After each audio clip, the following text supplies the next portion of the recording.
आगामी महानगरपालिका निवडणुकीच्या पार्श्वभूमीवर आता पुण्यात एक महत्त्वाची बैठक पार पडतीये। शिवसेना एकनाथ शिंदे गटाची आणि भाजप यांची महत्त्वाची बैठक जी आहे ती पुण्यातील आपटे रोडवर असणाऱ्या एका हॉटेलमध्ये पार पडतीये। आपण आता पण बघितलं इकडे तर जवळपास 3 वाजल्यापासून म्हणजे 1 तासापासून जे सगळे मंत्री आहेत त्यासोबत आमदार आहेत ते या बैठकीला उपस्थिती लावतात। आपण जर बघितलं तर भाजपकडून केंद्रीय मंत्री असतील मुरलीधर मोहोळ, चंद्रकांत पाटील, त्यासोबतच माधुरी मिसाळ असतील, हे यांनी उपस्थिती लावलेली आहे। तर शिंदे गटाकडून जर बघितलं शिवसेनेकडून तर नीलम गोरे आहेत, त्यासोबतच विजय शिवतारे आहेत आणि त्यांचे पुण्याचे जे शहराध्यक्ष आहेत नाना भानगिरे, तर या सर्वांनी इथे उपस्थिती लावलेली पाहायला मिळते। खरं तर आगामी निवडणुकीच्या पार्श्वभूमीवर ही आत्ताची जी बैठक सुरू आहे ती अतिशय महत्त्वाची मानली जाते। कारण गेल्या काही दिवसांपूर्वी जेव्हा मुख्यमंत्री देवेंद्र फडणवीस हे पुणे दौऱ्यावर होते तेव्हा त्यांनी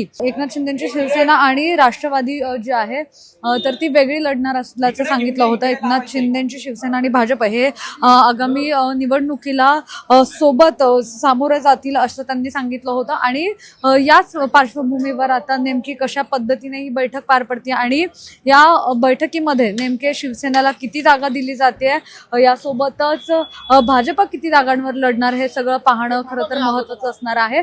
यामध्ये आणखी एक महत्त्वाची गोष्ट की यामध्ये जे महानगर मंत्री असणारे रवींद्र धंगेकर आहे जे शिवसेना गटाचे, तर ते मात्र या बैठकीला उपस्थित नसल्याचं पाहायला मिळतंय। कारण की त्यांना बोलवलं सुद्धा नाहीये आणि पुणे शहराच्या पार्श्वभूमीवर ही अतिशय महत्त्वाची बैठक आहे। त्यामुळे आता रवींद्र धंगेकर हे सुद्धा नेमकं काय निर्णय घेतात हे पाहणं सुद्धा महत्त्वाचं असणार आहे। पुण्याहून मोना यनपुरे, सिविक मिरर। 2 दिवसापूर्वीच माननीय मुख्यमंत्री साहेब पुण्यात आले होते आणि तत्पूर्वी मुंबईमध्ये सुद्धा माननीय शिंदे साहेब असतील, मुख्यमंत्री साहेब असतील,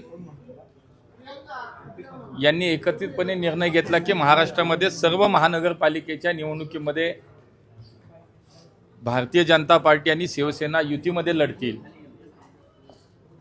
त्याच अनुषंगानं आज पुण्यामध्ये भारतीय जनता पार्टी आणि शिवसेनेच्या काही प्रमुख मंडळी आम्ही आज एकत्र बसलो आणि युतीच्या संदर्भात प्राथमिक चर्चा आज झाली।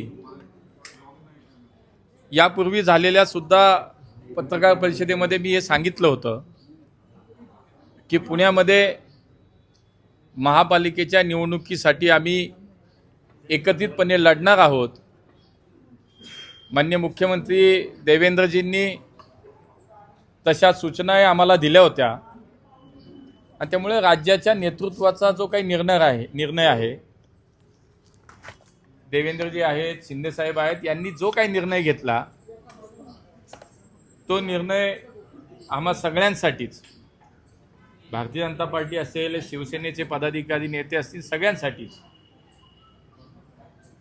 तो निर्णय आम्हाला लागू होतो आणि त्यामुळे आज एक चांगली चर्चा झाली।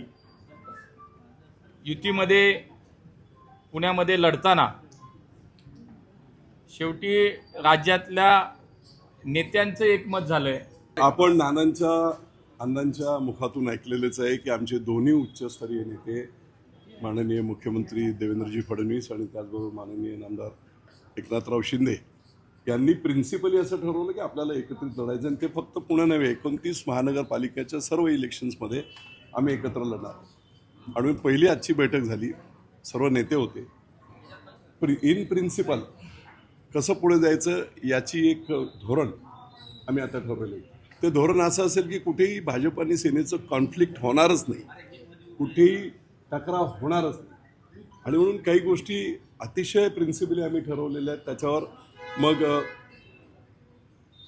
प्रत्यक्षरित्या काही नावं, इलेक्टिव्ह मेरिट, त्याच्यानंतर आता असं धरून चला की काँग्रेस राष्ट्रवादीच्या समोरच्या ज्या सीट्स आहेत त्या महत्त्वाच्या आहेत। त्याच्यामध्ये आपल्याला काय काय करता येईल, तिथे काय स्कोप आहे सेना आणि भाजपचं मिळून, अशा पद्धतीने खेळीमेळीच्या वातावरणात पण प्रॉपर लॉजिकल एंड, ह्या माणसाला इथे तिकीट का द्यायचं आहे हे आम्ही दोघे ठरवताना त्याचं मेरिट आणि दोघांच्या सहमतीने आम्ही ते ठरवू।